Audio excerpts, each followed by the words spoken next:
जो सबसे बड़ी चीज़ मैंने सीखी वो ये थी कि मैं कमीशन पे था। इंश्योरेंस बेचने के लिए, मेरे को पैसे कमाने के लिए इंश्योरेंस बेचनी थी।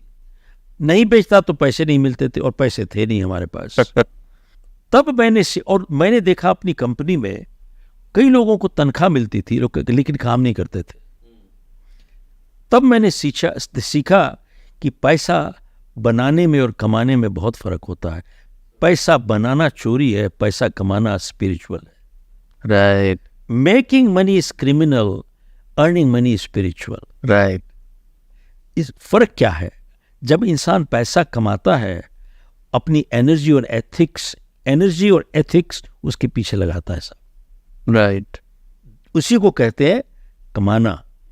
पैसा बनाना और कमाने में फर्क है। और दुख की बात यह है, ज़्यादातर लोग पैसा बनाना चाहते हैं, कमाना नहीं चाहते हैं। देखिए, कहते हैं ना कि तनख्वाह बिना काम के चोरी के समान है। और एक सर्वे हुआ था अमेरिका में, जहाँ कहा गया था कि 63% लोग जो काम करने जाते हैं दे आर डिसएंगेज, मतलब अपना काम नहीं करते हैं। और एडिशनल 24% एक्टिवली डिसएंगेज, का मतलब दूसरों को भी नहीं काम करने देते। सिर्फ 13% लोग जो काम पे जाते हैं एक्चुअली ईमानदारी से काम करते हैं, ओनली 13%। और उस स्टडी में ये भी कहा गया था कि आज विद सोशल मीडिया जैसा चल रहा है, लोग काम पे जाते हैं, तकरीबन 2-3 घंटे डेली अपने पर्सनल सोशल मीडिया में लगा देते हैं। सवाल ये है, क्या इसी के हमको पैसे मिल रहे हैं? Tell me, are we getting paid for this? साहब, कोई आपकी जेब में से आपका बटुआ निकाले तो उसको क्या कहते हैं आप? चोर कहते हैं। जब हम ये सब करते हैं, हम क्या है? हम भी तो चोरी हो गए। Right. We need to understand, तनख्वाह बिना काम के चोरी के समान है। तो मैं इस वजह से कह रहा हूं कि हम लोगों को बुनियादी तौर पे बहुत कुछ सीखना पड़ेगा जिंदगी में।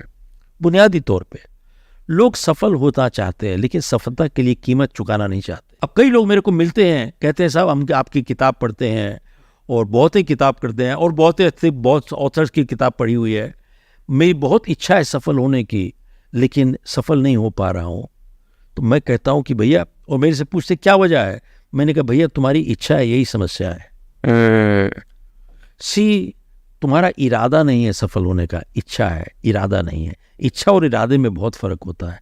इच्छा का सौदा हो सकता है, इरादे का सौदा नहीं होता है। राइट। और जब भी जिंदगी में दबाव पड़ता है, इच्छा कमजोर पड़ जाती है, इरादा और मजबूत हो जाता है। So true. मैंने भी बहुत रिजेक्शन फेस किया अपनी जिंदगी में, लेकिन फिर भी जाके बेचा and did well. Bruce Lee का क्या था? उसकी एक टांग दूसरी टांग से छोटी थी। यस। और उसकी आई साइट -10 थी। He could not see his opponent without lenses. और ब्रूस ली 5000 पंचेस की प्रैक्टिस करता था डेली। अगेन वही चीज आई। क्या आप और मैं 5000 पंचेस की प्रैक्टिस करना चाहते हैं डेली? अगर करना चाहते हैं तो हम भी ब्रूस ली की तरह हम भी compete कर सकते हैं ओलंपिक्स। लोग बेसिकली कीमत नहीं चुका रहे। वो इंग्लिश में एक कहावत भी होती है ना sir, that everybody wants heaven but nobody wants to die.